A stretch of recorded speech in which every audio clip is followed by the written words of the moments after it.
Imagine waking up trapped inside your own body, unable to move, unable to speak, and realizing the person you trusted most has been plotting your death. I survived, and now, he's going to pay. The restaurant felt unreal. Sarah's world had shrunk to the table in front of her, the steady hum of diners fading into the background. Her parents sat stiffly, eyes filled with grief and disbelief. Her sister, phone poised, recorded every moment. And Marcus? Marcus sat across from her, smiling as if everything were normal.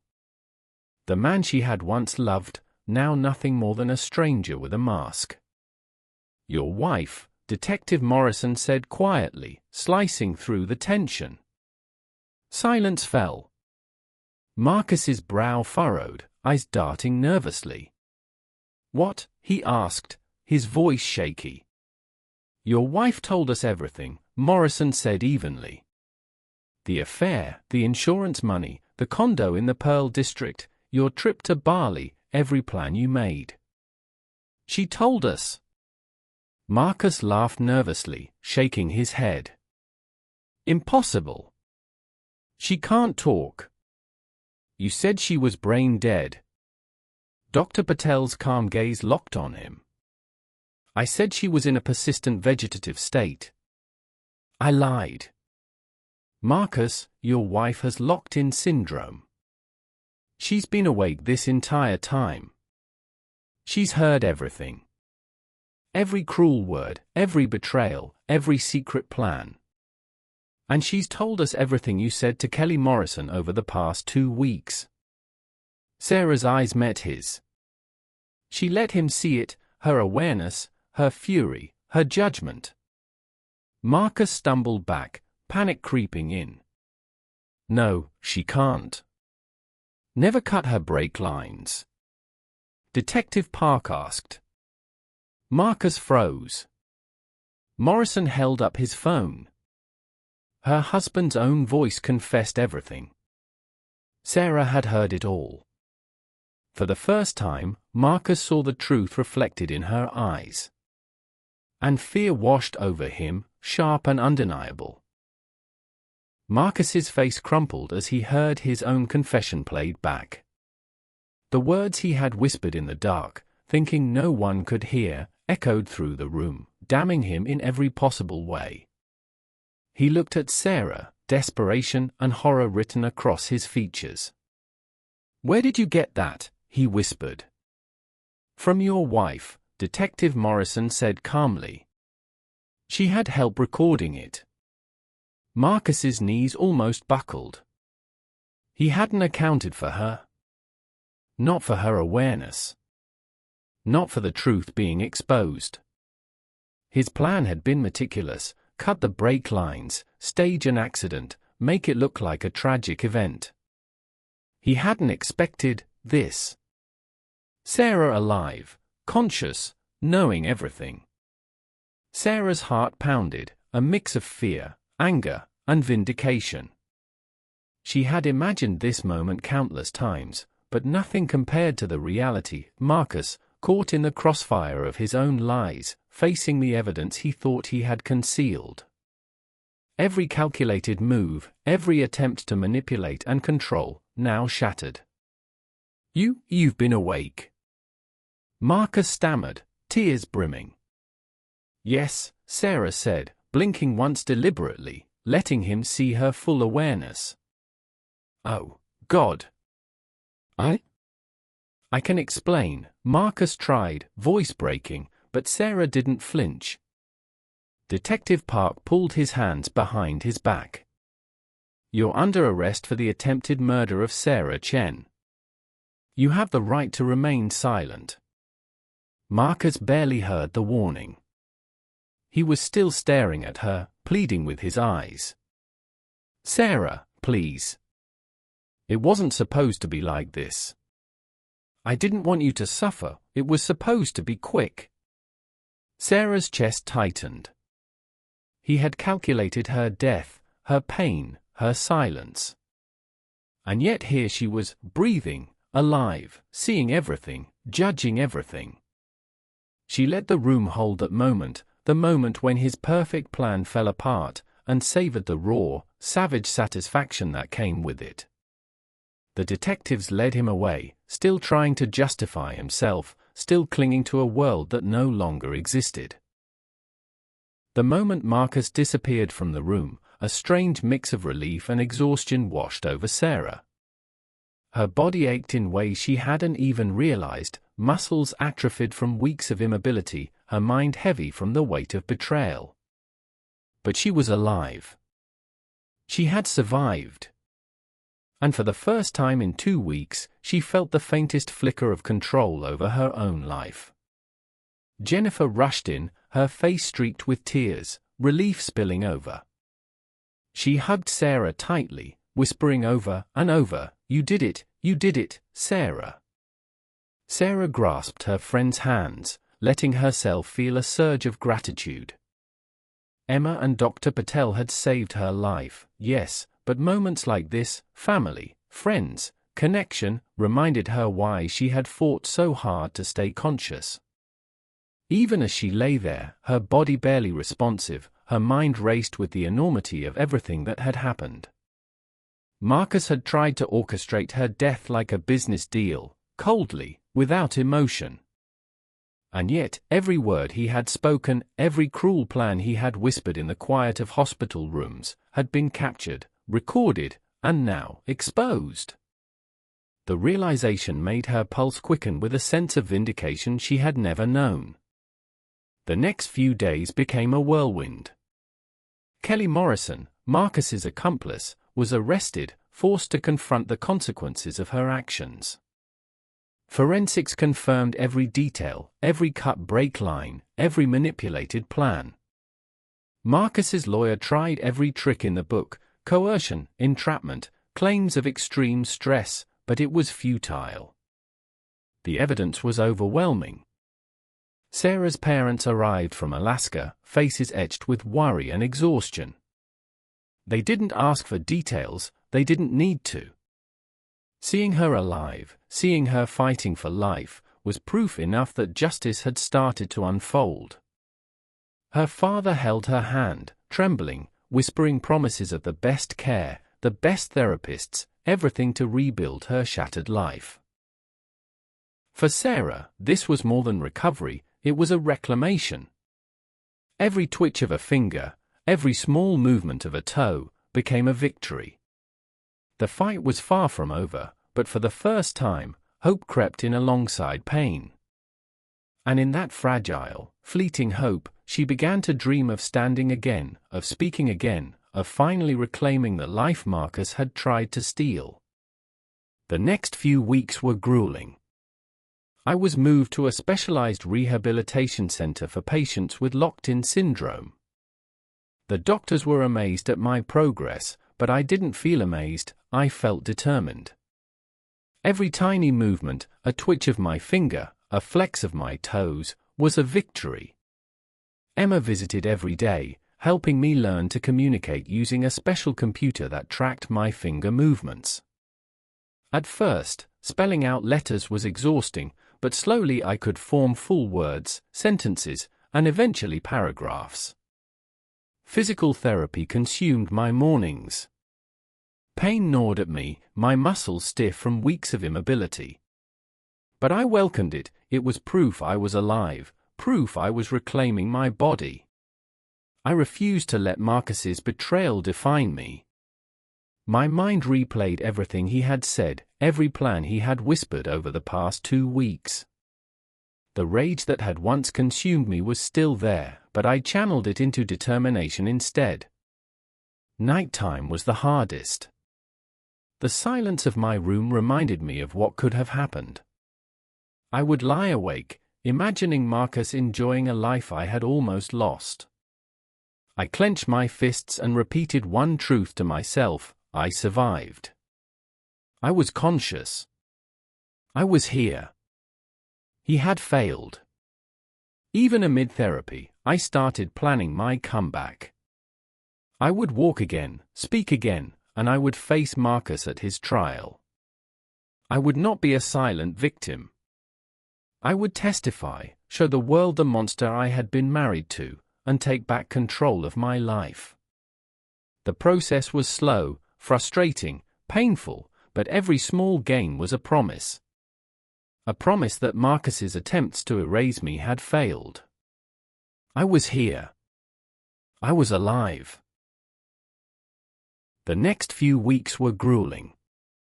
I was moved to a specialized rehabilitation center for patients with locked-in syndrome. The doctors were amazed at my progress, but I didn't feel amazed, I felt determined. Every tiny movement, a twitch of my finger, a flex of my toes, was a victory. Emma visited every day, helping me learn to communicate using a special computer that tracked my finger movements. At first, spelling out letters was exhausting, but slowly I could form full words, sentences, and eventually paragraphs. Physical therapy consumed my mornings. Pain gnawed at me, my muscles stiff from weeks of immobility. But I welcomed it, it was proof I was alive, proof I was reclaiming my body. I refused to let Marcus's betrayal define me. My mind replayed everything he had said, every plan he had whispered over the past 2 weeks. The rage that had once consumed me was still there, but I channeled it into determination instead. Nighttime was the hardest. The silence of my room reminded me of what could have happened. I would lie awake, imagining Marcus enjoying a life I had almost lost. I clenched my fists and repeated one truth to myself: I survived. I was conscious. I was here. He had failed. Even amid therapy, I started planning my comeback. I would walk again, speak again, and I would face Marcus at his trial. I would not be a silent victim. I would testify, show the world the monster I had been married to, and take back control of my life. The process was slow, frustrating, painful, but every small gain was a promise. A promise that Marcus's attempts to erase me had failed. I was here. I was alive. And I would be unstoppable. The courtroom was colder than I expected. The polished wood, the sterile air, the murmurs of spectators, all of it felt unreal. But I focused on one thing: Marcus. He sat at the defendant's table, flanked by his lawyer, and for a moment, our eyes met. He tried to look composed, but I saw the flicker of fear. The realization that I had survived, that I had witnessed every plan, every lie, it was written all over his face. When the trial began, I testified via video link from the rehabilitation center. My body was still fragile, my voice weak, but my words carried every ounce of truth. I recounted the accident, my state of consciousness, the cruel details of his betrayal. Every time I mentioned the recordings, the jury leaned in, captivated. I described Marcus planning my funeral while I lay trapped, helpless, aware of every calculated move. I saw disbelief in some faces, horror in others. But I felt vindicated. Powerful in a way I hadn't felt since waking up in that hospital bed. Marcus's lawyer tried to discredit me, claimed the recordings were out of context, tried to paint Marcus as stressed and venting to his mistress. But the evidence was undeniable. Security footage showed him at the salvage yard, the brake lines cut deliberately. Audio recordings captured his voice confessing every action. I typed out the precise timeline, every moment of manipulation and deceit, and the jurors listened in rapt attention. And then I looked at Marcus again. He didn't meet my gaze this time. He couldn't. I had stripped away his armor. I had survived, and he knew it. He had wanted to erase me, to make me disappear, but I was the witness to his downfall. The reality of what I endured, the weeks of terror, the betrayal, it was all now on record. Justice was no longer a distant hope. It was tangible, imminent, and I could almost taste it. The jury didn't take long. Less than 3 hours, they came back with a verdict. Guilty. Guilty on all counts: attempted first-degree murder, insurance fraud, conspiracy to commit murder. When the judge read it aloud, I felt a weight lift from my chest, the tension I had carried for months finally easing. Marcus sat there, frozen, eyes wide, mouth slightly open, unable to speak. The reality had crashed down on him. For years he had believed he could manipulate everyone, cover his tracks, escape consequences. But all his plans had unraveled, and now there was no escape. Kelly sat nearby, head in her hands, sobbing uncontrollably. She had pleaded guilty to lesser charges in exchange for testimony, and even her tears seemed hollow compared to the devastation she had caused. I wanted nothing from her. No forgiveness, no apologies, no redemption. She had chosen her path. Now, she would live with the consequences of her actions, just as Marcus would. The bailiffs led Marcus away in shackles. I could see the disbelief in his eyes, the mixture of fear, anger, and shame. I raised my hand, my voice weak but steady as I whispered, "Justice." My family was beside me, holding me, tears streaming down their faces. For the first time in months, I allowed myself to cry, not from pain, not from betrayal, but from relief. I was alive. I had survived. And Marcus would never hurt me again. The courtroom emptied slowly, but I stayed seated, absorbing the magnitude of the moment. Every detail of those terrifying weeks, the paralysis, the helplessness, the betrayal, had led to this. And now, for the first time, I felt a small but profound sense of control over my life. I had faced death, treachery, and cruelty, and I had won. The jury didn't take long. Less than 3 hours, they came back with a verdict. Guilty. Guilty on all counts: attempted first-degree murder, insurance fraud, conspiracy to commit murder. When the judge read it aloud, I felt a weight lift from my chest, the tension I had carried for months finally easing. Marcus sat there, frozen, eyes wide, mouth slightly open, unable to speak. The reality had crashed down on him. For years he had believed he could manipulate everyone, cover his tracks, escape consequences. But all his plans had unraveled, and now there was no escape. Kelly sat nearby, head in her hands, sobbing uncontrollably.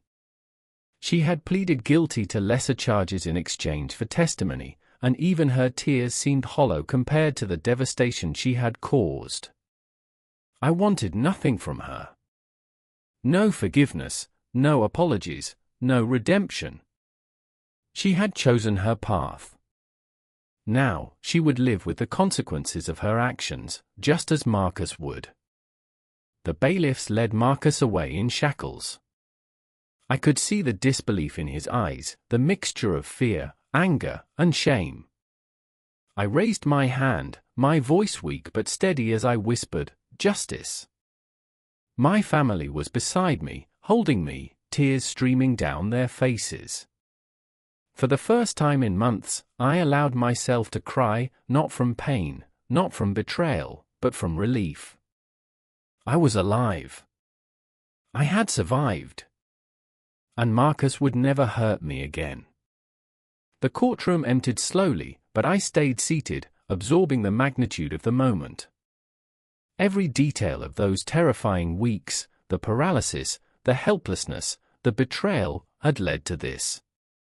And now, for the first time, I felt a small but profound sense of control over my life. I had faced death, treachery, and cruelty, and I had won. The first time I managed to move my right hand enough to use the communication device, it felt like I'd conquered a mountain. Every letter I typed, Every sentence I formed was a small rebellion against the paralysis Marcus had tried to trap me in. I could finally tell people what had happened, what I'd endured, without relying on someone else to speak for me. Jennifer helped me practice, guiding my fingers over the device and celebrating every successful word. Emma came often too, her presence both comforting and motivating. She didn't pity me, she treated me like a survivor, not a victim. Speech therapy was even harder. My voice had been silent for weeks, barely a whisper, but I worked tirelessly to bring it back. I spent hours each day repeating syllables, phrases, simple words, until my throat didn't ache as much and my words started forming clearly enough to be understood. Some days were discouraging, frustration bubbled over and tears blurred my vision. But each small improvement reminded me I was alive, conscious, and fighting back. Marcus's face haunted me sometimes, especially when I imagined his expression in the hospital, the instant he realized I'd been awake all along. That terror, that disbelief, it fueled me during the darkest moments. I clung to the idea that one day, he would pay for his crimes. I wanted to stand in court and watch him see me, fully aware, fully alive, having survived every betrayal he'd planned. Recovery wasn't linear. There were setbacks, days when my body refused to cooperate, when fatigue or pain made progress feel impossible. But I learned to celebrate small victories, to focus on what I could do rather than what I couldn't. Each twitch, each word, each smile became a mark of resilience. I wasn't just surviving, I was reclaiming my life piece by piece, preparing for the day I would confront Marcus and prove that he hadn't won. The day of the pre-trial hearing arrived faster than I expected. I was nervous, though I tried to hide it under a veil of determination. Months of rehabilitation, therapy, and painstaking recovery had led to this moment. Today, Marcus would see me, not the fragile, paralyzed woman he thought he had destroyed, but a survivor, aware, alert, and ready. Jennifer wheeled me into the courtroom. The sterile air smelled faintly of polished wood and anxiety. My parents followed closely behind, their hands gripping mine for reassurance. Emma had arranged everything so that I could testify through my speech device. My voice, though still a little weak, would carry my words loud and clear. I could do this. I had to do this. Marcus was already there, seated at the defense table, staring at the empty space where he thought I had been confined. When his eyes finally met mine, I caught the flicker of something I had longed to see: fear. His composure cracked, even slightly, and I allowed myself a small, victorious smile. He thought he had silenced me, he thought I was powerless. The prosecution called me to the stand. Each movement felt deliberate, each breath measured. I wanted Marcus to see everything: the months of struggle, the therapy sessions, the nights I lay awake, conscious of every cruel word he'd spoken. I began typing into the device, forming sentences carefully, my finger movements precise. Words poured out, detailing his betrayal, his plans, and the 2 weeks of terror while I was fully aware of everything. The courtroom was silent, hanging on every word. Jurors leaned forward, captivated. I didn't just tell my story, I lived it in each sentence. Marcus shifted uncomfortably in his seat, clearly realizing for the first time that his meticulous plan had failed spectacularly. Emma held my hand when the device fatigued me, offering silent encouragement. By the time I finished, several people had tears in their eyes. The power of truth was undeniable. I felt light, Marcus sat frozen, unable to meet my eyes. I typed each word into my speech device, recounting the horror I'd endured, lying paralyzed while he planned my death, whispering about funeral arrangements, laughing with Kelly, plotting to steal everything. Every detail I revealed was another nail in his carefully constructed facade. He had believed no one could see through his lies, that his plan was flawless. He was wrong. I glanced at the jury. Their faces were tight with tension, absorbing every word. My parents held hands, silently offering strength. Jennifer's presence reminded me I wasn't alone. Marcus shifted uncomfortably, lips moving as if to deny, to explain, but no words could undo what I had revealed. The recordings, the forensics, my testimony, they were undeniable. I paused, letting the weight of my words settle over him. His eyes widened in horror as he realized his perfect crime had completely unraveled. I wanted him to remember this: I had survived, I had witnessed everything, and now justice was inevitable. My body might have been weak, but my mind was sharp, and my voice, through this device, was louder than he could ever imagine. The silence after I finished was heavy. The courtroom seemed to hold its breath, knowing the truth had been fully exposed. Marcus' mask had shattered. He had tried to erase me, but I was here, alive, aware, and unbroken. And I would make sure he paid for every single moment of terror he had caused. The jury didn't take long. Less than 3 hours, they returned with their verdict. Guilty. Every charge: attempted first-degree murder, insurance fraud, conspiracy to commit murder. Relief washed over me, but it was layered with a quiet, simmering satisfaction. Marcus slumped in his chair, disbelief etched across his face. He'd thought his charm, his lies, his careful plotting would protect him. He underestimated everything: my consciousness, Emma's vigilance, the evidence, my will to survive. Kelly, sitting in the gallery, sobbed quietly. She had pleaded guilty to lesser charges in exchange for her testimony, but seeing Marcus fall was her punishment too. Justice had arrived, and it was merciless. As Marcus was led away in handcuffs, I locked eyes with him. I didn't speak, I didn't need to. My gaze, full of awareness and defiance, said it all. He had failed spectacularly. The weight that had pressed on my chest for months, the fear, the rage, the helplessness, began to lift. My parents were there, tears streaming, holding me close. Jennifer squeezed my hand, whispering that we had done it, that he couldn't hurt me anymore. For the first time since the accident, I allowed myself to breathe freely, to imagine life beyond hospital walls, beyond betrayal, beyond the nightmare Marcus had tried to force upon me. I knew recovery would be slow. My body had betrayed me, but my mind and spirit were intact. I had survived the impossible, and now the next chapter awaited, one where I defined my life, not Marcus. The days after the trial blurred together, a whirlwind of appointments, therapy sessions, and emotional catch-up with my family. I was transferred to a specialized rehabilitation center where every inch of progress felt monumental. Tiny movements, a twitch of my fingers, a lift of my toes, were celebrated like victories. Dr. Patel called it miraculous, I called it survival.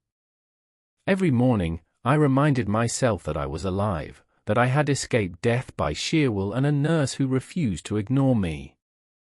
Emma visited constantly, bringing laughter into the sterile rooms, reminding me that the world beyond my paralysis still existed and could be joyful.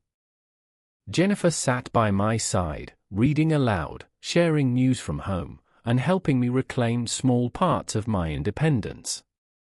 Each meal I fed myself, every sentence I typed on my speech computer, every sound of my recovering voice felt like proof that Marcus's plan had failed. Rehabilitation wasn't just physical, it was mental. The betrayal, the fear, the humiliation of knowing Marcus had plotted my death while I was conscious left scars deeper than any broken bone. Nightmares came, and some days I felt fragile, but I refused to let him own any more of my life. I journaled, typed, and planned every act a statement of survival. Marcus had wanted me gone. Instead, I was here, alive, defiant, and rebuilding. The thought of facing him again, seeing him in court, no longer terrified me. It fueled me. I was learning to walk again with a cane, to speak again with a voice that had been muted. Each day, I reclaimed fragments of life that he tried to steal. And with every victory, I felt my power return, not as a victim, but as someone who had survived the unthinkable and would thrive despite it. Months passed, and each small success felt monumental. I could use my right hand with the speech computer to type full sentences instead of spelling each letter. My voice, though slurred, returned slowly, letting me speak to my therapists, my family, my friends. I could walk short distances with a cane, each step a reminder that Marcus hadn't won. Every movement, every word, every breath became proof that I survived. Returning to teaching was terrifying at first. My classroom felt foreign, my body unfamiliar. But the students greeted me with a mixture of awe and excitement, throwing a welcome-back party, decorating my desk with cards, and sharing smiles that reminded me why I loved this job. Their presence, their joy, their curiosity, it grounded me, reminding me that life had meaning beyond fear and betrayal. Each day I practiced, each lesson I taught, I reclaimed a piece of my old self while embracing the person I had become. I wasn't just Sarah, the victim, I was Sarah, the survivor, the teacher who had stared death in the face and returned stronger. Marcus had plotted to erase me from existence, but instead, I returned to life with resilience and clarity. Therapy remained grueling, both physically and mentally. But I refused to quit. Rage and determination fueled me. I pictured Marcus in court, knowing he had no idea I'd been conscious, that everything he confessed, every plan, every betrayal, was recorded and about to ruin his life. My survival was no longer just about me, it was proof that evil could be stopped, that justice could prevail. And slowly, painfully, I began to envision a future where fear no longer dictated my choices, a future where I lived fully, freely, and defiantly, despite everything Marcus had tried to take. 8 months after the accident, Marcus's trial finally began. I couldn't be in the courtroom physically, but thanks to my speech computer and a video link, I could testify. I watched the man who tried to kill me sit there, smug at first, thinking he'd get away with it. His lawyer babbled about stress, miscommunication, and venting to his girlfriend. I knew it was a joke. Every shred of evidence, every recording, every surveillance clip painted him as the monster he truly was. When my testimony began, I recounted every moment of consciousness. Every cruel word he'd said, every plan he'd made while I lay paralyzed, aware of everything. I told the jury how he cut my brake lines, how he schemed for insurance money, how he even planned my funeral while I lived. I described how Kelly Morrison had laughed while wearing my jewelry, how she had been complicit. Each detail I shared, typed out painstakingly, carried the weight of 2 weeks of horror. The courtroom was silent. Jurors wiped tears, some gasping at the betrayal and malice. Marcus couldn't meet my eyes. His perfect image as the devoted husband had shattered. Kelly sat sobbing, realizing the gravity of her actions. The judge's gavel seemed impossibly heavy, but I felt a strange lightness. Every word I typed was a step toward justice, toward reclaiming control over my life. When the verdict came, guilty on all counts, I felt a wave of relief so intense it made me dizzy. Marcus was sentenced to life without parole for 25 years, Kelly got 10. I watched the man who tried to erase me be led away, powerless, just as I had been, but now I was alive, and he would pay for his crimes.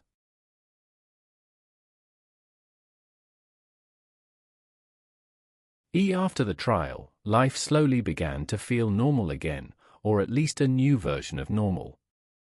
I was back at the rehab center, working with specialists in locked-in syndrome. Each tiny movement I regained felt like a victory. A twitch of my fingers, a small shift of my toes, even the first weak attempts at speaking, all reminders that I was reclaiming my body. I learned to use a speech-tracking computer to type full sentences, faster than spelling letter by letter. Every word I wrote felt like a declaration: I survived. I existed. I mattered. My parents flew in from Alaska, shaken but grateful I was alive. My sister Jennifer never left my side. Emma, the nurse who had seen me and believed I was conscious, became a permanent part of my life. She'd saved me in ways that went far beyond her job. I visited therapy sessions with determination, anger, and sometimes rage fueling my progress. Every day I pushed myself, knowing Marcus had wanted to erase me. He had failed. I would not let him define my life. Simple moments became miracles. Holding a pen, brushing my hair, sipping coffee without help, each victory was proof that I could rebuild. My mind replayed the betrayal, the cruel words, the hospital room, but I tried to let those memories fuel resilience rather than fear.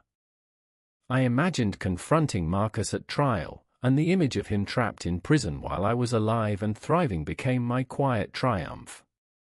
Life was returning, slowly, painfully, but unmistakably. 6 months after the accident, I was finally able to use my right hand enough to interact with my world. The speech computer made it possible to communicate full sentences, though my voice was still weak, slurred, and hesitant. Tiny victories, typing my own thoughts, feeding myself, lifting a cup of coffee, felt like monumental achievements. Each success reminded me that Marcus had not won, that I was still here, fighting.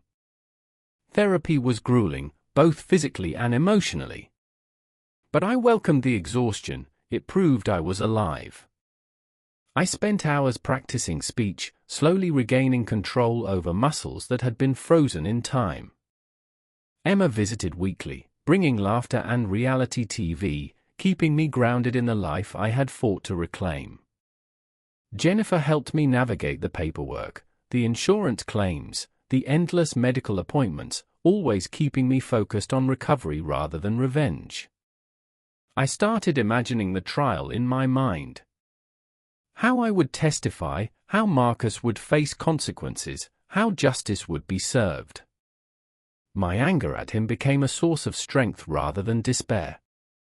I wasn't just surviving, I was preparing to confront the man who had tried to destroy me. Each day brought a new milestone, a stronger movement, a clearer word, a step closer to independence. Life was returning, piece by piece, and I was determined to claim every bit of it. 8 months after the accident, the trial began. I testified from the rehab center via video link, my right hand controlling the speech computer, my voice weak but firm. Every word I typed and spoke carried the weight of those 2 weeks in hell, the cruel confessions, the betrayals, the terror. I described how Marcus had planned my death while I lay paralyzed, how Kelly had participated in his schemes. The courtroom was silent, the gravity of my words sinking in. Some jurors wiped tears from their eyes. Marcus sat at the defense table, pale, staring but unable to meet my gaze. The evidence was overwhelming, the recordings, the forensic report proving the brake lines were deliberately cut, security footage of Marcus at the salvage yard 3 weeks before the accident. His lawyer tried to argue stress, context, even that the recordings were fabricated, but it was futile. Each revelation of his manipulation and planning was like a hammer striking the truth into stone. I could see the shift in the courtroom, the realization that the man who claimed to love me had tried to murder me. Even from my chair, I felt the satisfaction of survival. I had endured, witnessed everything, and now I was telling the world.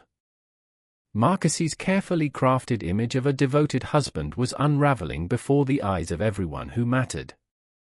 He had underestimated me, underestimated my consciousness, underestimated those who had refused to let me disappear. The jury deliberated for less than 3 hours. Guilty on all counts. Attempted first-degree murder, insurance fraud, conspiracy to commit murder. The judge sentenced Marcus to life without parole for 25 years. Kelly got 10 years as an accomplice. I was in the courtroom in my wheelchair, my family surrounding me, holding my hands. When the sentence was read, a weight lifted I didn't realize I'd been carrying for months. Justice. Finally, justice. Marcus looked at me as the bailiffs led him away. His mouth opened like he wanted to speak, but what words could erase the horror he'd caused? I met his eyes and, with effort, raised my right hand and gave him the middle finger. The small act felt monumental, years of fear, betrayal, and paralysis distilled into a single gesture. I never looked back. The following days were surreal. Kelly's plea deal and sentencing finalized her guilt. The forensics report confirmed Marcus had tampered with the brake lines, every detail corroborated by the recordings and security footage. My parents flew back from Alaska, tears in their eyes, relieved I was alive. My sister Jennifer never left my side, and Emma visited weekly, her unwavering support keeping me tethered to hope. For the first time in 2 years, I felt a spark of normal life. I could move my fingers enough to type, my voice slowly returning, slurred but mine. Recovery was painful, but progress was proof. I would survive, thrive, and reclaim my life from the shadow Marcus had tried to cast. Recovery was slow, excruciating, but every tiny victory felt monumental. I could move a finger, then my hand, then slight movements in my toes. Physical therapy became my lifeline, a daily reminder that my body, once betrayed, could still fight. I started using a specialized computer that tracked finger movements, typing sentences instead of painstakingly spelling letter by letter. Every word I typed was a small declaration: I am alive. I am here. My voice returned gradually, weak and slurred, but unmistakably mine. Every morning, I woke grateful to breathe, to see sunlight, to feel the world around me. Rage had fueled my initial survival, but now determination carried me forward, determination to reclaim my life, my autonomy, my identity. Marcus had tried to erase me, to make me vanish, but I refused to be a ghost. The rehabilitation center became my new world, a place where professionals believed in my recovery when even I sometimes doubted. I celebrated small milestones, standing with a cane, walking a few steps, typing entire paragraphs. Each accomplishment felt like a quiet rebellion against Marcus, a proof that he had failed. The trial approached, looming over every therapy session and careful movement. I wanted to face Marcus, to show him the strength he underestimated, to make him confront every cruel choice he had made. I wasn't just surviving, I was preparing to reclaim the narrative he had tried to write for me. And through it all, Emma remained steadfast, her presence a constant reminder that someone saw me, truly saw me, and refused to let Marcus win. Without her, I might have been just another statistic, another victim whose story ended in silence. With her, I was a fighter, a survivor, and soon, a witness ready to deliver justice. The day of the trial arrived faster than I expected. Sitting in my wheelchair, I felt the weight of the past months pressing down, but also the strange thrill of finally confronting Marcus. His smug confidence from before was gone, replaced by a taut, almost fearful expression. The courtroom was silent, anticipation hanging thick in the air. I could feel the jury watching, the lawyers whispering, but my focus was singular: Marcus. With the help of my speech computer, I began my testimony. Every word was deliberate, every sentence a reminder that I had been conscious, aware, and betrayed. I recounted the accident, the hospital, the cruel words I heard from Marcus while paralyzed, the plans he had made while pretending to be the devoted husband. I described every detail with clarity and precision. The jury's faces shifted as I spoke. Shock, disbelief, empathy. Some jurors had tears in their eyes. I wanted them to feel my fear, my anger, my determination. I wanted them to understand that Marcus's crime wasn't just a moment of recklessness, it was premeditated, cold, and calculated. Every gesture, every plan, every confession he had made to Kelly Morrison and to the hidden recording, all came together in my words. Marcus stared at me, his face pale, jaw tight, unable to look away. I could see the realization hitting him, the understanding that everything he had done, every attempt to control, betray, and kill me, was fully exposed. And I was alive to tell it. Alive to ensure he would never harm me again, or anyone else. The jury deliberated for what felt like an eternity, but in reality, it was less than 3 hours. When they returned, the foreperson's voice was steady, almost mechanical, guilty on all counts. My chest lifted with a mix of relief and triumph. Attempted first-degree murder. Insurance fraud. Conspiracy to commit murder. Marcus' entire world crumbled in that moment. I watched as the judge read the sentence: life in prison without the possibility of parole for 25 years. Marcus didn't flinch, didn't argue, couldn't hide the horror in his eyes. Kelly, sitting quietly after pleading guilty to a lesser charge in exchange for testimony, wept openly. I felt no joy in her suffering, only injustice finally being served. My parents were there, tears in their eyes, their hands gripping mine. Relief radiated off them, but mostly gratitude. I was alive, and justice had been done. As Marcus was led away in shackles, I made a conscious choice.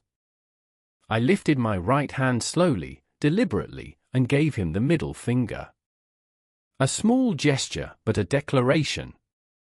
He had tried to erase me from the world, to take everything from me, but here I was, alive, aware, victorious. The room was silent except for the shuffle of guards and murmurs from the gallery. I felt a surge of strength. That day marked the end of a nightmare and the beginning of something new. I knew recovery would be slow, painful, but for the first time in months, I felt hope. I could survive. I could heal. And Marcus? Marcus would spend decades in a prison cell, forced to live with the consequences of his choices. I was free to begin living my life again, finally reclaiming what he had tried to steal. 2 years have passed since that nightmare ended. I'm sitting in my parents' living room, typing this, fully alive, fully myself. I can walk with a cane, speak, still a little slurred, but enough to teach, to laugh, to live. My hands can type, feed myself, hold the people I love. I'll never be 100% again, but I am free. Marcus is locked behind bars, Kelly is serving her time, and I'm finally reclaiming my life. I returned to teaching, first part-time, then full-time, and my students welcomed me back like a hero. They don't know the full story, but they see my strength. Emma, the nurse who saved my life, visits weekly. She's become family, laughter, and my anchor. I'm dating again, someone kind, patient, nothing like Marcus. I travel, I explore, I do the things I was robbed of during those dark months.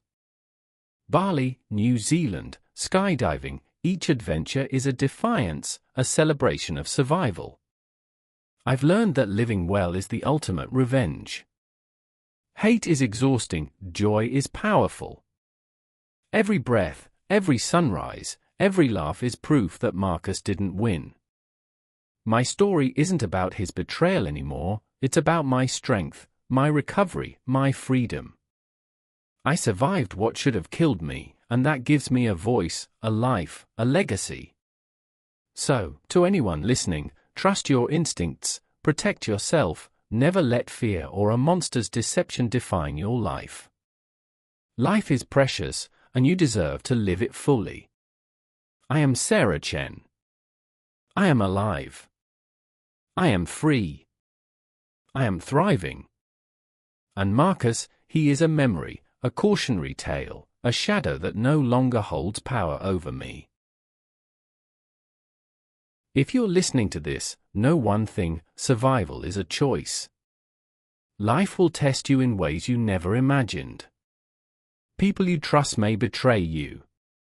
Darkness may feel endless. But no one, not even someone who tried to kill you, can take away your will to fight. I survived because I refused to be invisible. Because someone saw me, believed me, and refused to give up. Because I chose to keep living, even when every part of me wanted to give up. That's the power you hold inside yourself, the power to endure, to rise, to reclaim your life. So if you're trapped, afraid, or silenced, hear this: you can fight back. You can survive. You can live. You don't need revenge to win, living well is enough. Every laugh, every adventure, every day you choose to breathe is proof that evil didn't win. That life is yours, still, to claim. This is my story. But more importantly, it's a reminder: trust your instincts. Protect yourself. Fight for your life. And never, ever underestimate the power of a woman, or anyone, who refuses to die. I am Sarah Chen. I am alive. I am free. And I am thriving.